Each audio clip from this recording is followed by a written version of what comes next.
conversation panel featuring the 2022 Minnesota Book Awards finalists in the competitive genre fiction category. The Minnesota Book Awards is a program of the Friends of the St. Paul Public Library in the organization's capacity as the Minnesota Center for the Book. This year's book awards are sponsored by Education Minnesota, and the genre fiction category is sponsored through the generosity of McAllister College. I am PJ Tracy, and with my mother, we authored the best-selling Monkey Wrench series until her passing. And now I write the Detective Margaret Nolan series.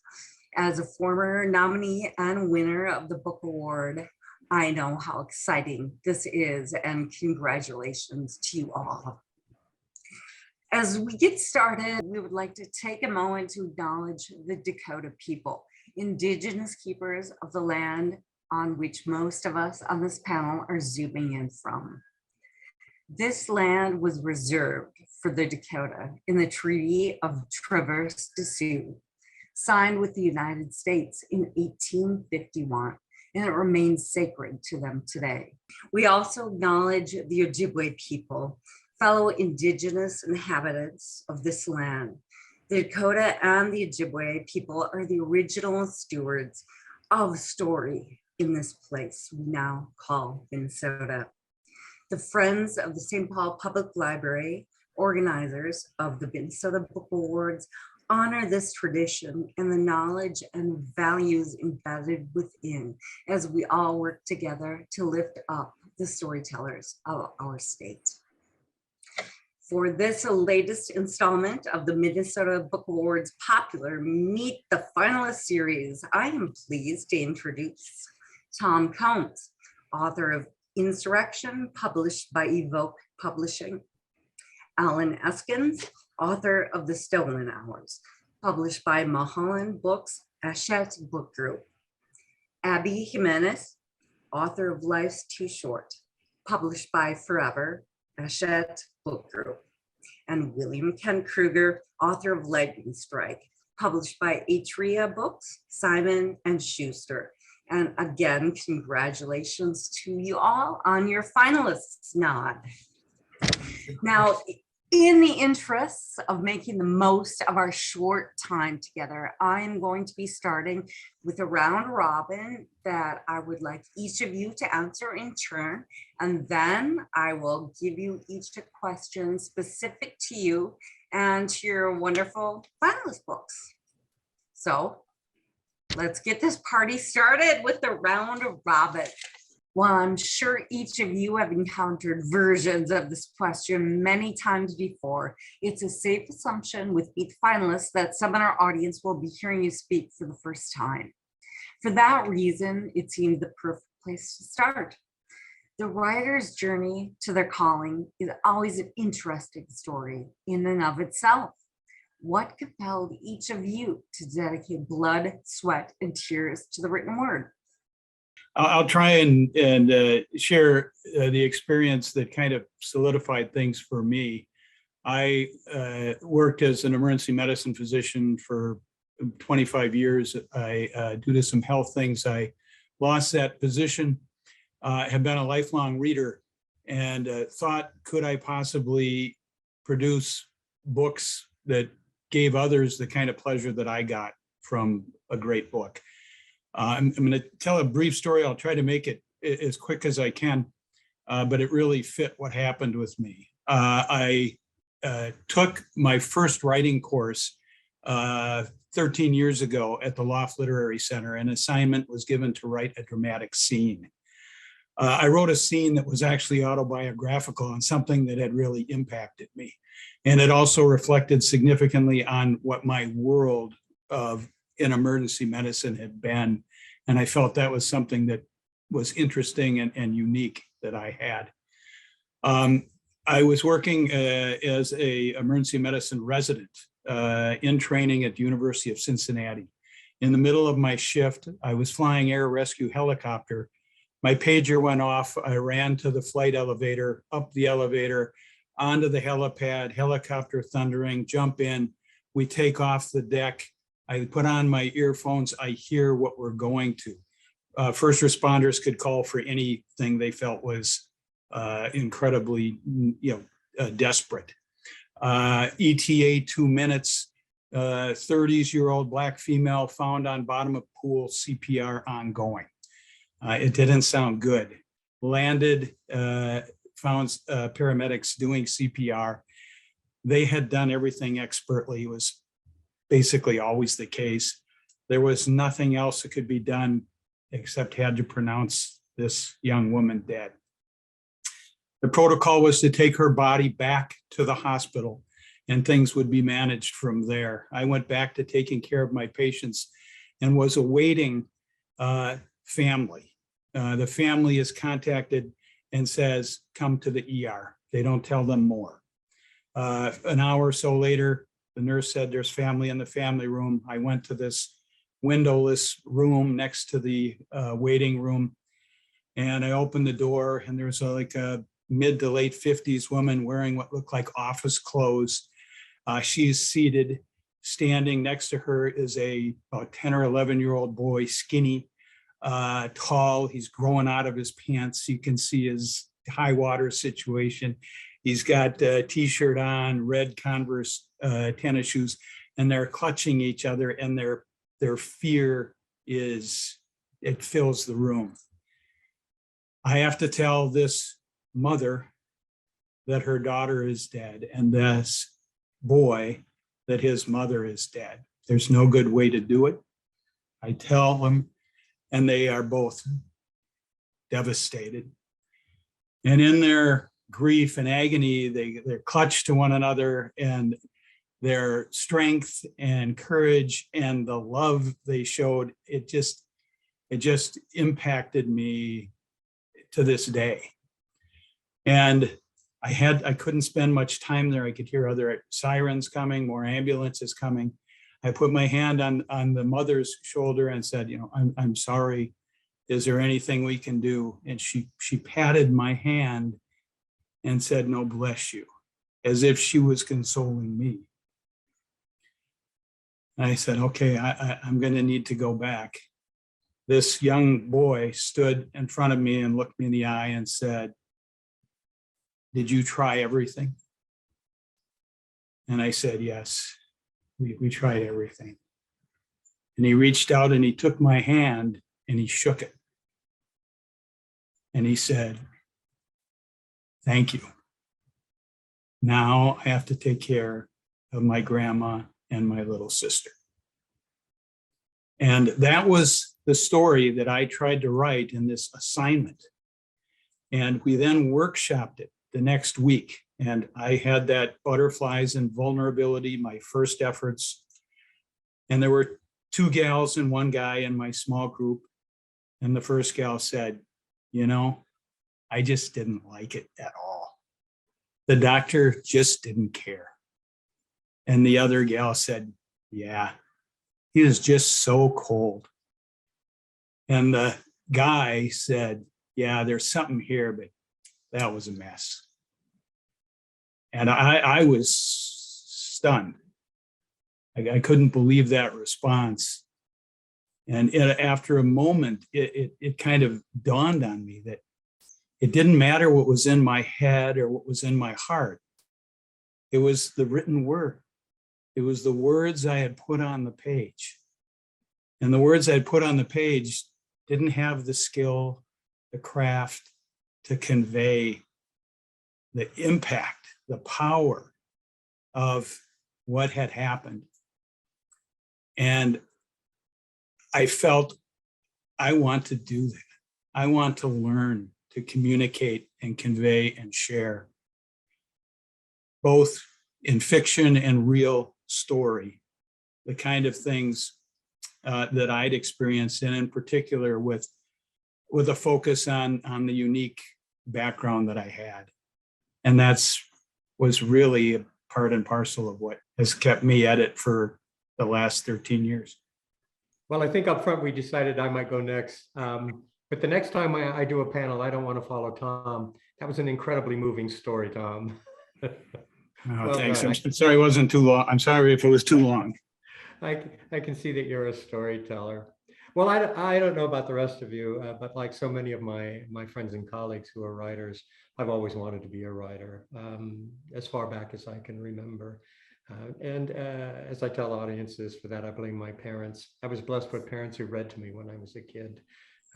As a child, I never went down for a nap. I never went to bed at night without a story being read to me. So I grew up thinking of the world in terms of stories. And for whatever reason, I always wanted to be one of the storytellers. The first story I remember writing was a short story in the third grade. It was called The Walking Dictionary.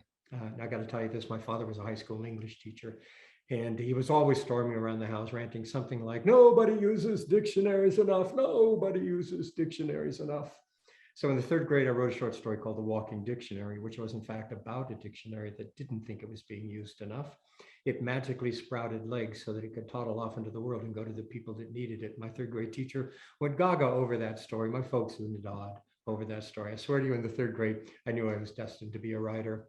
So I've always written, but I served a rather long apprenticeship. I didn't publish the first novel in the Cork O'Connor series, my very first published novel, Iron Lake, until I was 48 years old. I'd like to blame that one on my parents, but the truth is I blame Ernest Hemingway. When I was 18, my father, the high school English teacher, insisted I read Hemingway, and I fell madly in love with the guy.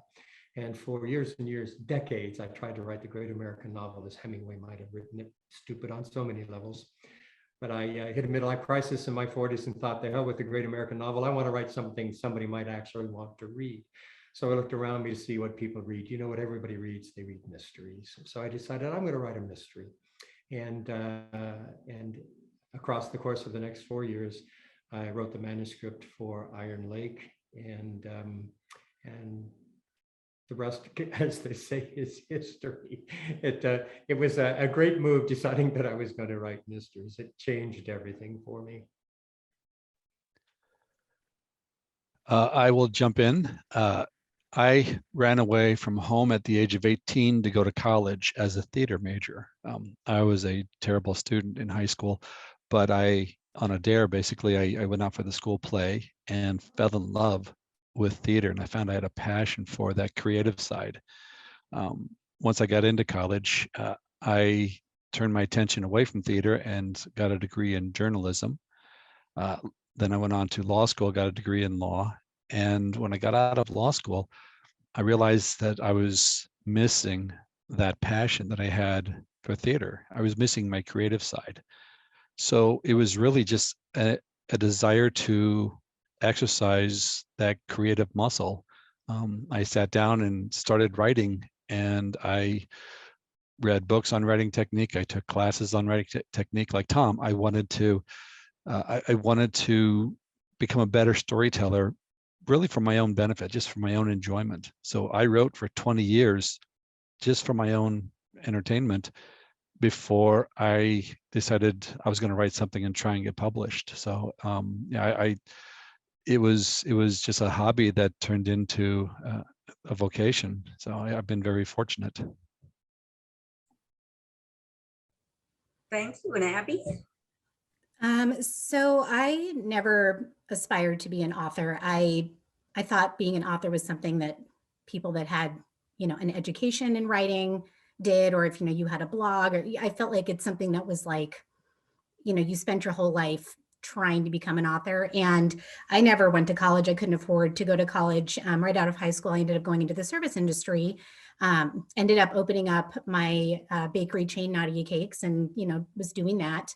And about 5 years ago, I was on a camping trip with my kids, and I was always an avid reader my entire life. And it was raining. We were up in the Boundary Waters and we're stuck in a tent. And I started telling my kids this story that I had been thinking up for the last couple of years. And we just stayed there in this tent in the rain. And I told them this, entire story that I had in my mind up to the point that, I had imagined. And my kids were like, you should go home and you should write that, Mom. You should write that story. So I went home, and just for fun, I started writing this story. And it was like this, YA dystopian romance, which was YA dystopian was super popular a couple of years ago.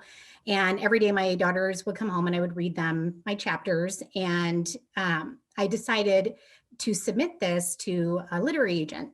And the literary agent was very nice, but she was like, this is terrible. And she's like, I think you might benefit from, getting some critique partners. So I, went on the internet and I found this site called Critique Circle. And it's a tit for tat community where you submit your chapters and other people critique them. And the only way you can submit your chapters is by critiquing other people's stuff. So I started running this really terrible book through Critique Circle and started getting back the same feedback that the agent gave me. And everyone kept saying, though, that my dialogue was really great. They're like, your dialogue is so good. It's just not this story, So I decided to trunk that book and I started writing a contemporary romance, one that, was set in the real world. So I didn't have to world build. And it was a rom-com, and I decided that the characters were going to be separated. He was going to be overseas and she was going to be here. And that way there was going to have to be a ton of dialogue. They were going to be texting and on the phone and, just like really dialogue heavy, which I knew I was good at. I was on Critique Circle for a year. It took me 6 months to run that book through. And the book was the #1 most read book on the site the whole time that I ran it through. It was like super popular. And it gave me the courage to query that book to an agent. And I ended up getting an agent on my very first query. And that book was the Happy Ever After playlist, which they are now making into a movie. So that was it was like this very whirlwind journey for me. And I still look back and I'm just like, how did I get here? Sometimes it's like that with Naughty Cakes too, because I never went to culinary school or, had any professional background in cake decorating or baking. So a lot of my life is just me looking back and going, really? I'm doing that now?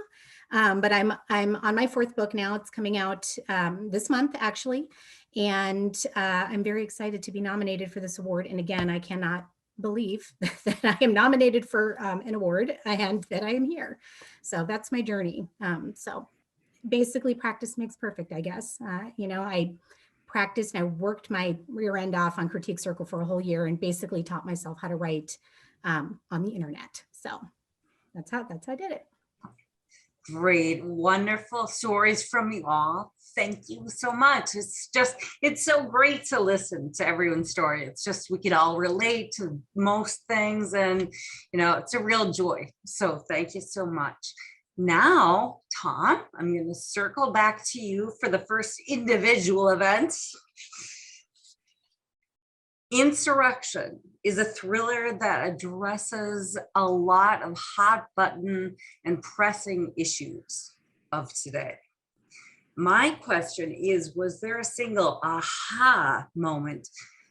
For instance, a news headline or a conversation you had that catalyzed the conceptualization of the book and plot, or was it cumulative? Actually, there were kind of an moment and aha moment. I kind of, one of the things I was really aware of was how dangerous medical practice environment is. Nurses, especially emergency nurses, probably among, if not the top most dangerous vocation there is. And most of the stuff that goes on never gets reported because people are, assault but they're drunk, they're agitated, they're et cetera. And a lot of times things don't get reported. So that was kind of the backdrop, that emergency rooms are kind of a vulnerable place. And then I attended a presentation by a law enforcement authority where he discussed domestic terrorist groups. And it was very fascinating. And one of the other interesting things that he shared was that his father had actually been a sovereign citizen, which is a kind of loose-knit group of individuals that tend to be anti-authoritarian, don't accept the government's claims of authority, also typically have taxation issues, et cetera. And sovereign citizens are not remotely terrorists by definition, but sometimes there's allied individuals that grow out of that and go to violence, et cetera, and make that domestic terrorist transition. So that presentation was kind of the and that I really started thinking about that, and also the vulnerability of my world, you know, in the emergency room, and which is kind of the safety net for our society. You know, that's where things go. The moment was I was lucky enough to be included with this group of paramedics who meet regularly, and they let me in as an emergency medicine doc. And I was talking with, let's say we'll call him Sam, this paramedic who I had tremendous respect for, who just incidentally had also saved my life on one occasion. But and he had mentioned that he had been on dignitary protection duty for 3 different presidential visits. And I said, wow, I mean, that must be amazing. You're, you know, up there on the podium or whatever. And he goes, oh, no, we're not on the podium. He said, you can't be right close. He said, if you're close and something blows or some, you know, shots and you go down, you're not able to help anybody. So we always have to take a remote position, but be ready to, you know, swoop in and help as needed. And that's just the kind of, I'm sure you guys can relate, that kind of authenticity that just grabbed me, you know. And so those 2 things came together and really helped put together this story. And the additional thing was I had become friends with Senator Dave Durenberger. We had both been invited to present at a book awards for a group. And I met him. He's a wonderful guy. And I communicated with him about his experience as a you know, elected official and the risk. And out of all that came the story of a domestic terrorist group that kidnaps a senator. And this was years before the knuckleheads in Michigan are, you know, in the governor stuff, and taking over an emergency room and carrying out terrorist threats from there. That's kind of in broad strokes how it came together. Very good. Thank you very much, Tom. Okay, and on to Kent. In Lightning Strike, as with all your Cork O'Connor books, you demonstrate, you know, tremendous knowledge of and reverence for Native American culture and traditions. Can you tell us, you know, how that came about, and you know, if that was the reason you decided to give Cork his mixed heritage?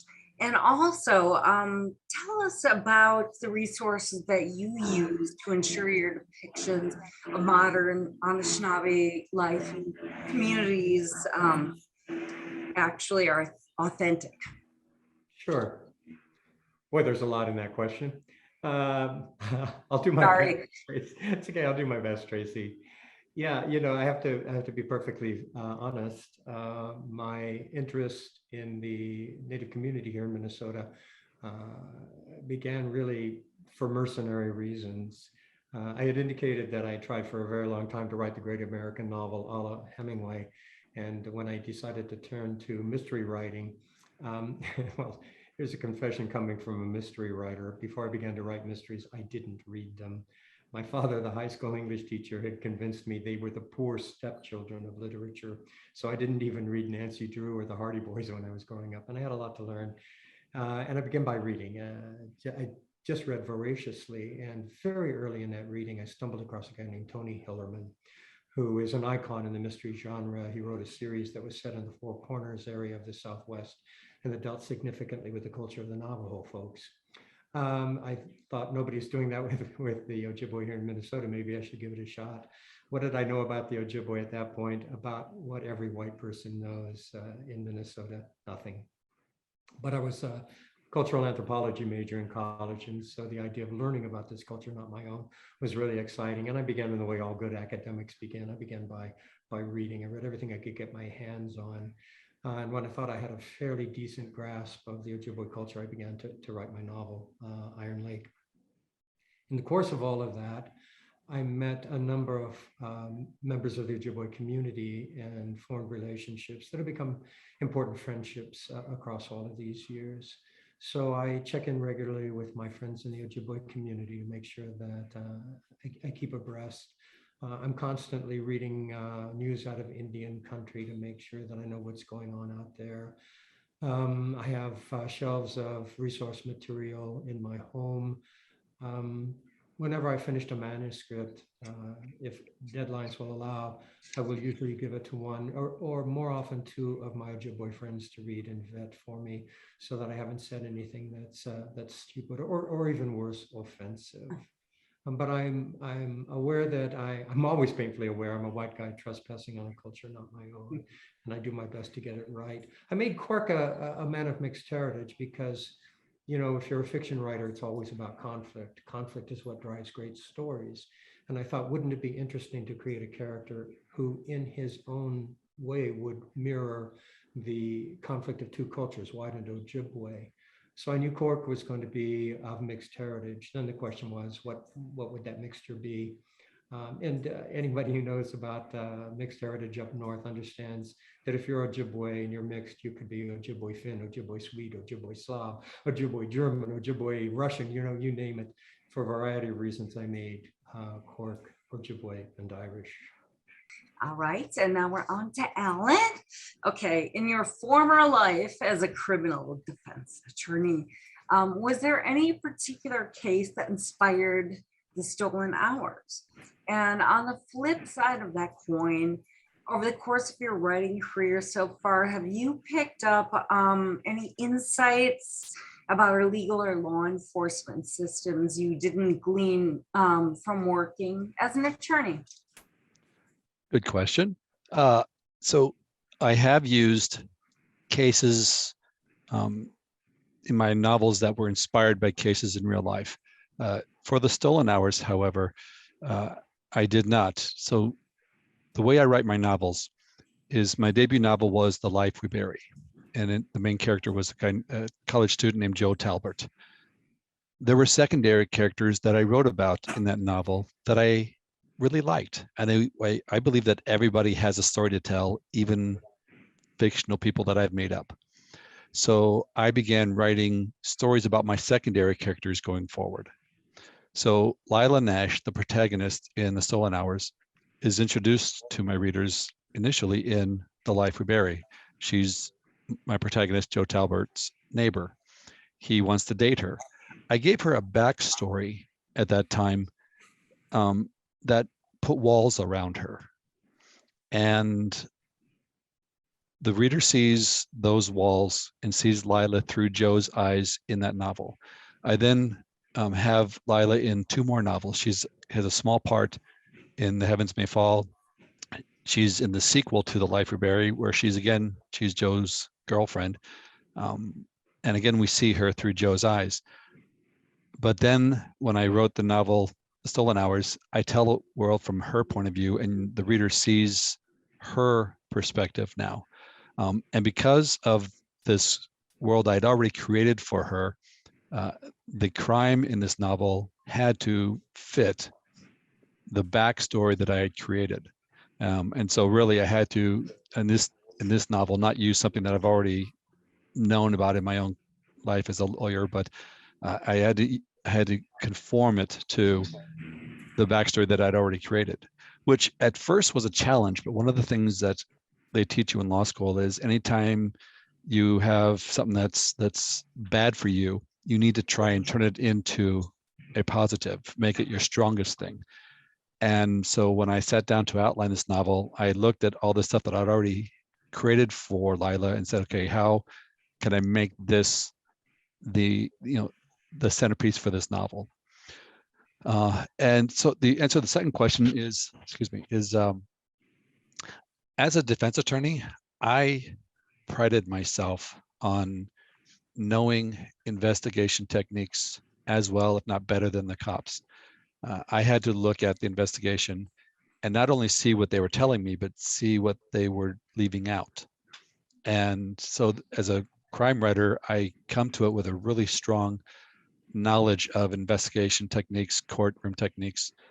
So I haven't actually learned anything in the criminal realm as a writer. However, in law school, they make you study everything. And so I think that has really helped having a general knowledge of different areas of law. I love legal research. I was exceptional at legal research in law school and as an attorney. And so when I'm coming up with a plot, I will look for some obscure gray area in some field of law that I can exploit and use as a twist. I have in one of my novels, the final twist of the novel is built around intestate law. And it was so much fun to have that be the final, all the way through the novel, I'm laying this out and, in little bits and pieces so that in the end, when that twist happens, the reader goes, oh, I should have seen that. The novel I'm writing right now is delving deeply into guardianship law. So that general knowledge of how to research law and find those avant-garde kind of issues, I think has really helped. Great, very interesting. Thank you, Alan, very much. And on to Abby. In an author's note, you mentioned Claire Wineland as an inspiration for Life's Too Short. Tell us a little more about Claire and how you discovered her. Yeah, so Claire Wineland had cystic fibrosis, and she had a popular YouTube channel where she would basically show her life and educate people on her disease. There's a documentary about Claire called Claire. It's exclusively on YouTube. And the thing that really stuck with me with Claire Wineland was how she did not let her disease define her life. She lived proudly. She embraced her life. And that was really the foundation for my main character in Life's Too Short, Vanessa. So Vanessa is an inspirational YouTuber. She's a very famous inspirational YouTuber. And she's famous because she has hereditary ALS that runs in her family. And if you're not familiar with ALS, it is 100% fatal, 100% fatal.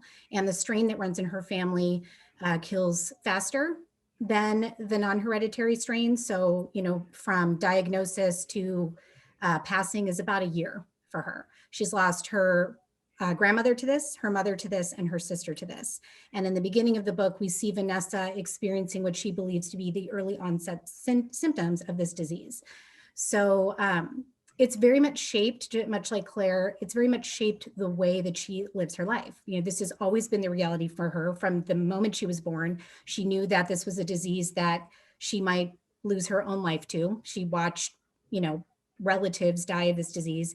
And she decided that she's going to live her best life and she's going to do it now. She saves nothing for later.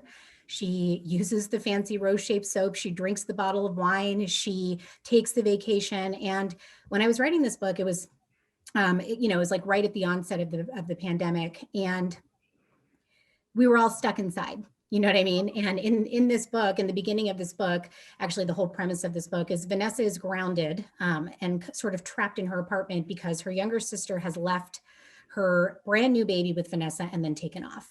And Vanessa, she's a travel vlogger, so she can't go anywhere with this infant. So she's sort of stuck in her apartment, and her very handsome next door neighbor comes over to help her with the baby, and they form this friendship. And, they're really trapped sort of like in their apartments. Their entire world sort of exists within the walls of these two apartments. And she still manages to find adventure and to find happiness and to keep things fun, even when she's so restricted to just these two places. And it's because of the way that she views the world as a person. When I write my characters, I always ask myself, who is she and what does she need? And who is he and what does he need? And Vanessa grew up with a very unstable childhood. She lost her mother early to this disease. Her father struggled with mental illness. Vanessa's very much the rock in her family, even now as an adult. She's always had to be the grown-up. And Adrian the handsome lawyer from next door, is a workaholic.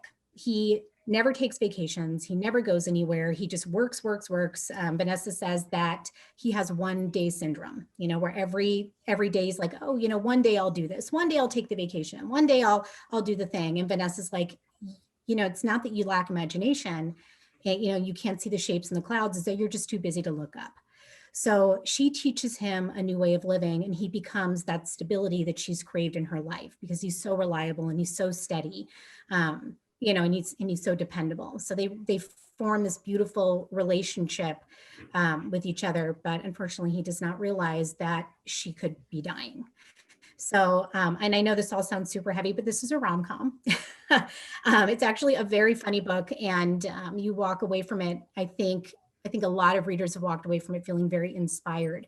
Even I feel inspired, like when I go back and I read Vanessa, like the beautiful way that she looks at life, always finding joy and always finding something to look forward to, even if it's a small thing, So yeah, I was very much inspired by Claire and her way of living for this book. Okay, great. Thank you so much, Abby. And now, are we ready for a final round? I kind of don't want this day to end. We could keep doing it, but I guess if we must, back on. All right. So for your final question, sir, you have acknowledged several consultants representing different fields, offering their expertise to you in support of this book and books previously. Can you detail those consultants and their specialties and tell us how these invaluable relationships developed in the first place?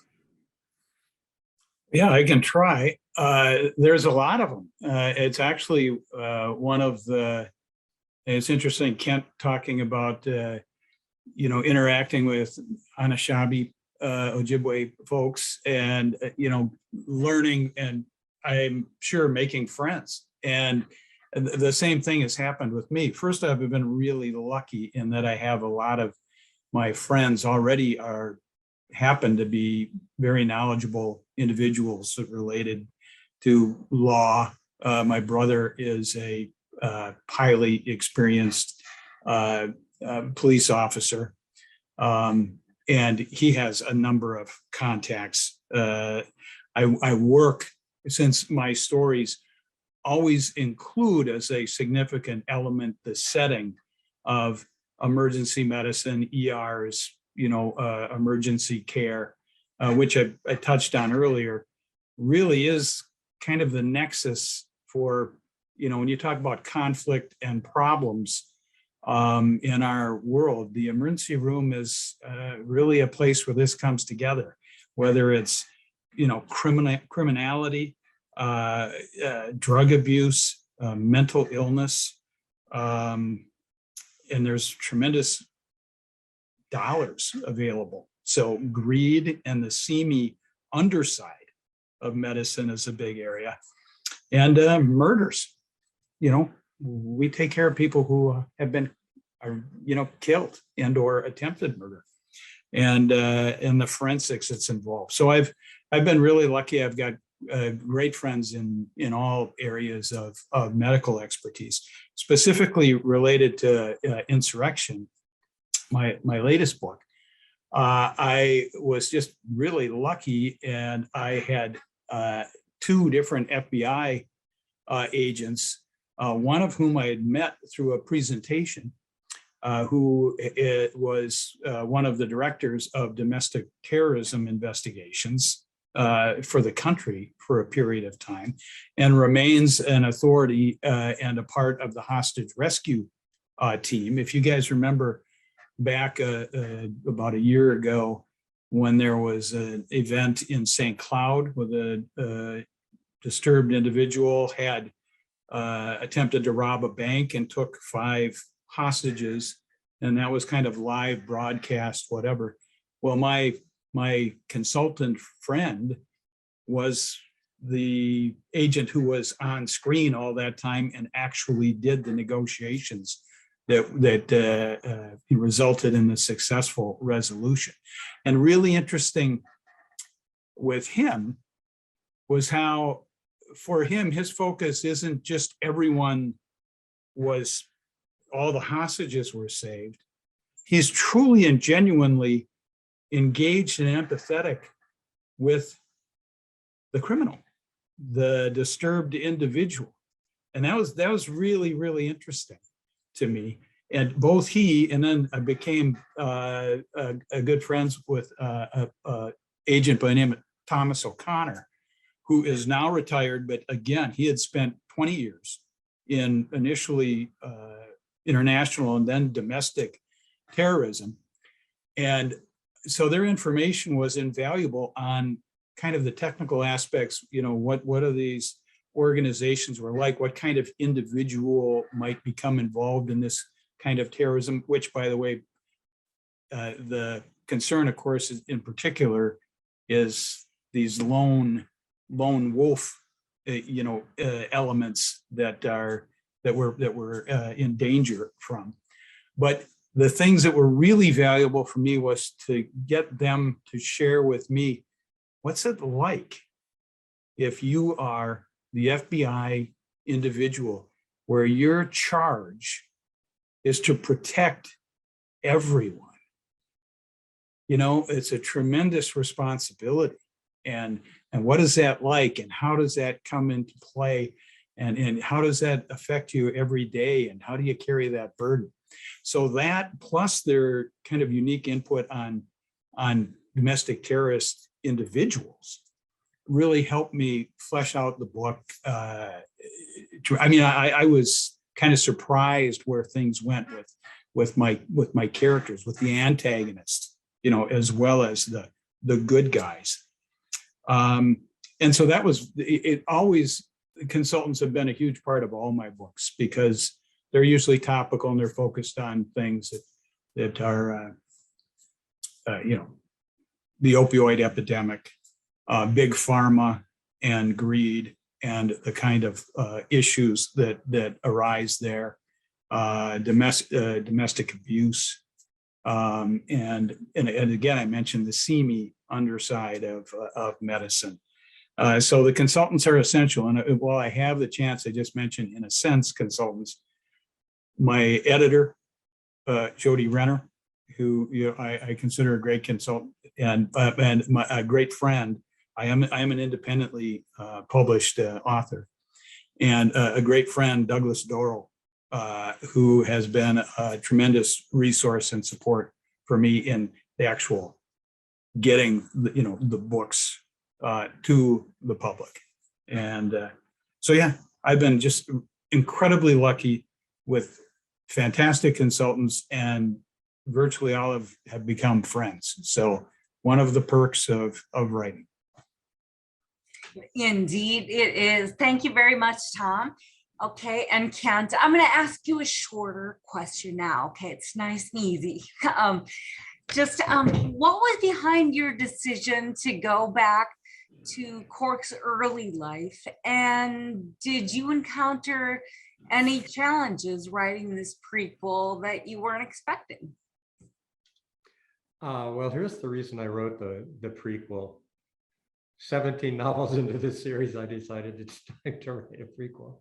And the reason is pretty simple. Across the 17 books in my previous books in the Cork O'Connor series, I've often made reference to individuals and events in Cork's life that were important in shaping him into the man who occupies center stage in the series. And my agent for years has been telling me, Kent, this is really rich territory. You need to mine this. Honest to God, I didn't have another idea for a story. So I thought, well, what the hell? Let's see what we can do with this. And I'm really glad that my agent encouraged me in that direction, and I decided to follow it because I just had a ball imagining Cork as an adolescent. The story Cork is almost 13 years old, and I gave Cork the kind of background I had as an adolescent. So I was a Boy Scout. Cork's a Boy Scout. I delivered newspapers at that age. Cork delivers newspapers.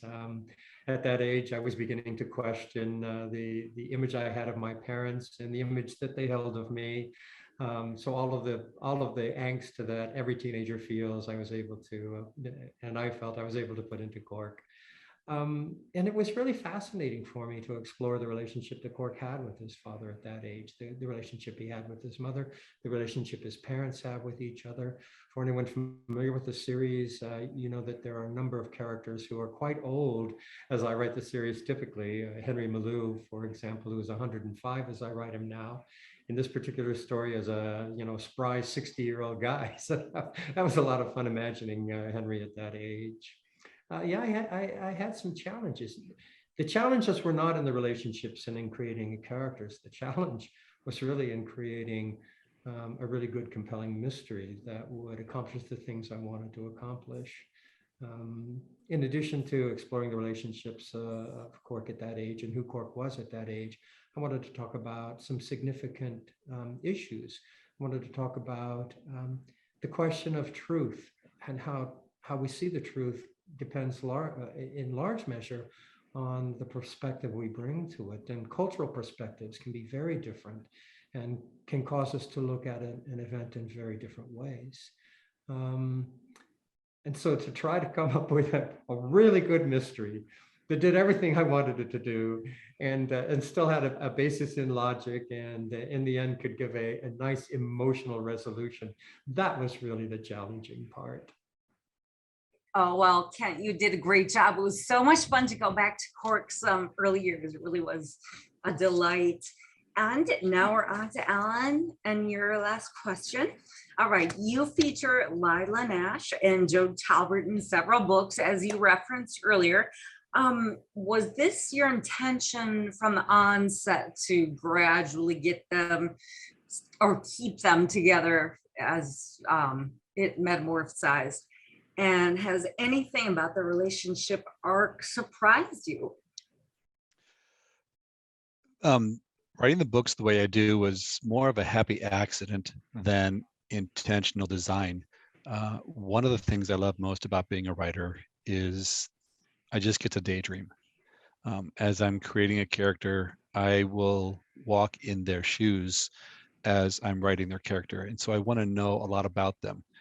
And as I'm creating these secondary characters, I find that I really like them, that I want to tell their stories as well. So I always knew that if I had the opportunity to keep writing, that I would someday write the story for Lila, The Stolen Hours.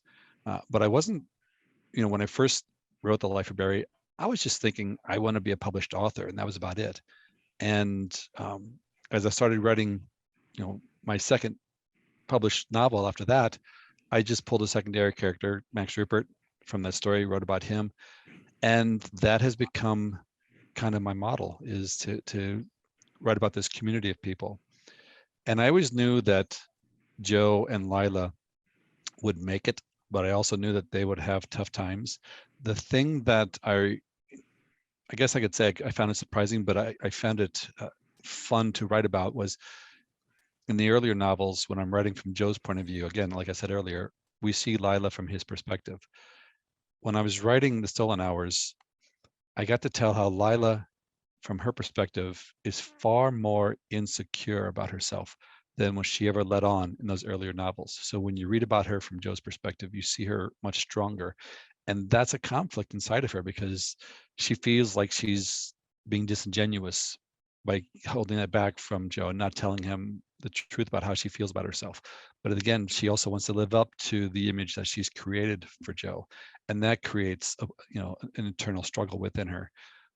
And that is really what the emotional core of this story is about. It's about her coming to deal with what happened to her in her past so that she can be on the inside the person that she has presented herself to be on the outside. And while that wasn't a surprise, so to speak, it was a lot of fun. It was enjoyable to write that growth in her. Yeah, well, it definitely showed. Yeah, it was great to read that kind of follow up in her evolution as Ellie. So thank you, Alan. And Abby, your final question.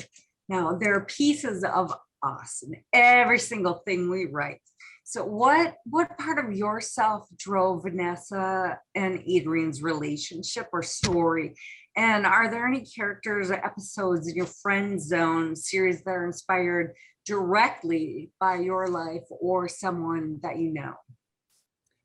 All of my characters are in one part or another me.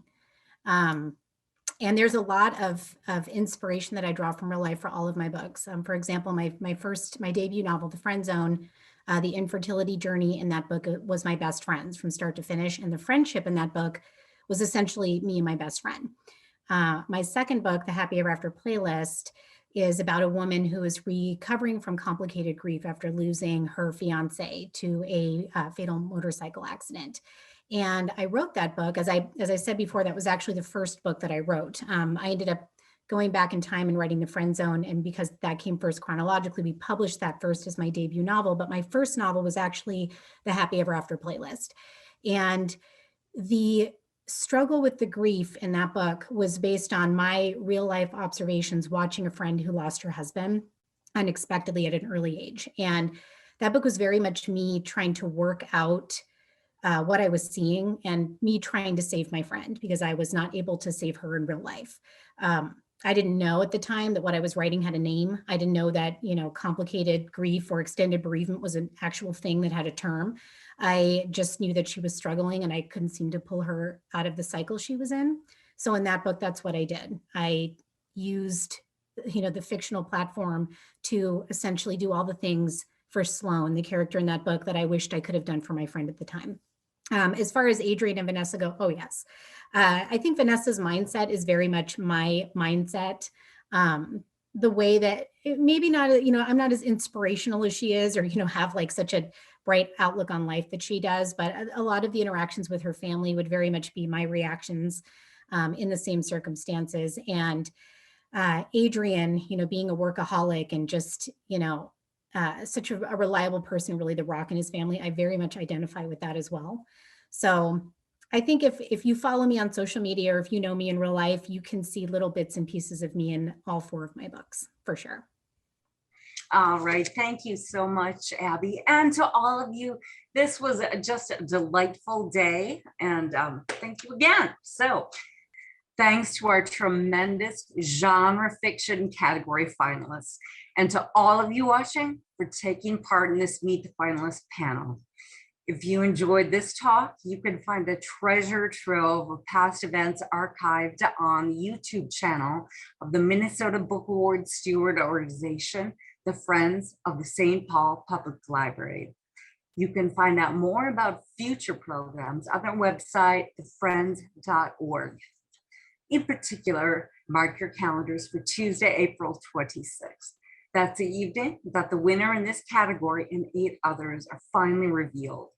For the first time in 2 years, the Minnesota Book Award will be both live and in person.